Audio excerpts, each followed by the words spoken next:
চাচা কেমন আছো গো? আলহামদুলিল্লাহ, খুব ভালো আছি বাপ। চাচা কোথায় যাবে গো? সবজি আনতে বাজারে চললাম বাপ। সবজি আছে গো, সবজি আলু মটর টমেটো সবজি আছে, সবজি আলু মটর টমেটো ভাই সবজি আছে।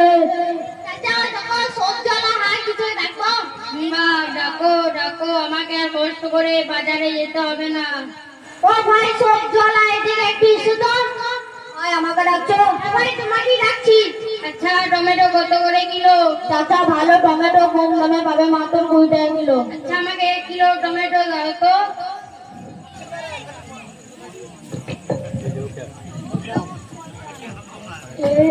কম দে কম দে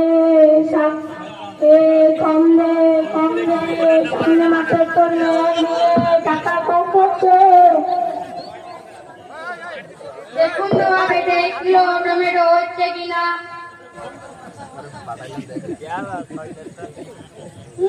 না না, এটা 1 কিলো হতেই পারে না, এই সবজি এটা কম দিচ্ছে। আরে ভাই তুমি সামনে তো ওজন করলাম। ঠিক আছে, এটা দেখো ওজন করে দাও। ওজন করি না না না ভাই, একটা মাল আর ওজন করতে পারবো না। গো, তুমি তো বললে 20 টাকা 1 কিলো টমেটো, কি ডজনে তো অনেক কম হয়ে যাচ্ছে। এই সব চলে কি তোমার? না না, তুমি কাছে টমেটো নিয়ে যাবে না, দাও টাকা ফেরত দাও। টমেটো বেচো, চুপচাপ বাড়ি চলে যাও। কেন চুপচাপ বাড়ি চলে যাবো? তুমি টমেটো ফেরত দাও, টাকা ফেরত দাও। বাড়োকে বাড় মারাবি লাগা। এই তুই বেশি কথা বলে না তো, তাহলে মাকে বাড়ি যেতে হবে। কি বলে দিয়েছি না, সব চলে আমি মানে হুকি যে কিছু কাজ না, তুমি দেখাচ্ছি। রাতে ঘুষি মারকে যাও, তোমাদেরকে দেখাও না, আমার সব দেখা আছে, বেশি কথা বাড়াও না। ও ভাই মৌলানা সাহেব এদিকে শাসন তো। মৌলানা সাহেব আছে, পালা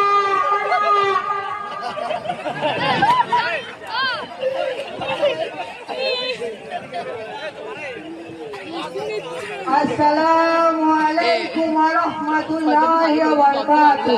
ওয়ালাইকুম আসসালাম ওয়া রাহমাতুল্লাহি ওয়া বারাকাতুহু। কি হয়েছে ভাই? দেখুন না, এই সবজিওয়ালা রাস্তা দিয়ে যাচ্ছিল এবং টমেটো 20 টাকা কিলো বলে হাঁস দিচ্ছিল। আমি 1 কিলো টমেটো নিলাম আর ওনাকে 20 টাকা দিলাম, কিন্তু সে আমাকে কম টমেটো দিল। তখন আমার এই ভাইপো বললো, ও ভাই এটা তুমি কি করছো? তুমি যে বললে 20 টাকা 1 কিলো টমেটো, এটা বলি যে আবার মারের রূপকানি দিচ্ছে। এখন আমরা কি করবো আপনি বলে দিন। আচ্ছা ভাই, আপনার নামটা কি? ভাই আমার নাম সোহান। মাশাআল্লাহ, আপনার নামটা তো খুবই সুন্দর। তা আপনি এভাবে মানুষকে ধোঁকা দিচ্ছেন কেন? আপনি কি জানেন না নবীজি সাল্লাল্লাহু আলাইহি সাল্লাম কি বলেছেন? কি বলেছেন? নবীজি সাল্লাল্লাহু আলাইহি সাল্লাম বলেছেন, মান গশা ফালাইসা মিন্না। অর্থাৎ যে ব্যক্তি মানুষকে ধোঁকা দেয় সে আমার উম্মত নয়। অর্থাৎ কোনো মুসলমানের উচিত নয় মানুষকে ধোঁকা দেওয়া। সত্যি ভাই, আপনার কথা বলে শুনে আমি খুব লজ্জিত ভাই, আমি আর কখনো ধোকা দেবো না। আর তাছাড়া মানুষকে ধোঁকা দিয়ে ইনকাম করলে সেই ইনকামে কোনো বরকত হয় না। না ভাই, আমি আপনাকে কথা দিচ্ছি, আজ থেকে কোন মানুষকে ধোকা দেবো না ইনশাল্লাহ। আচ্ছা মৌলানা সাহেব, এই বাচ্চাকে কোথায় নিয়ে যাবেন? এই তো আমাদের চন্দ্রপুরা গ্রামে দিনাজ মুনাজাম মক্তবে পড়াতে নিয়ে যাচ্ছি। আচ্ছা ভাই মৌলানা সাহেব, আপনাকে আচ্ছা মৌলানা সাহেব, ওখানে কি শেখানো হয়? ওখানে দিন শিক্ষা দেওয়া হয়। এই যে আপনি যেভাবে পোশাকটা পরে আছেন, যদি আপনার দিন শিক্ষা থাকতো তাহলে আপনি এভাবে পোশাকটা পরতেন না। একজন পুরুষের সতর হলো নাভি থেকে হাঁটু পর্যন্ত, তাই প্রত্যেকটি মুসলমানের সর্ব অবস্থায় সতর ঢেকে রাখা জরুরি। আর আপনি যদি একজন মুসলমান হন, আপনার উচিত হবে শরীয়তের হুকুম অনুযায়ী চলা। আচ্ছা ভাই মৌলানা সাহেব, আমার ভুল হয়ে গেছে, আমি আর হাঁটুর উপর পোশাক পরবো না।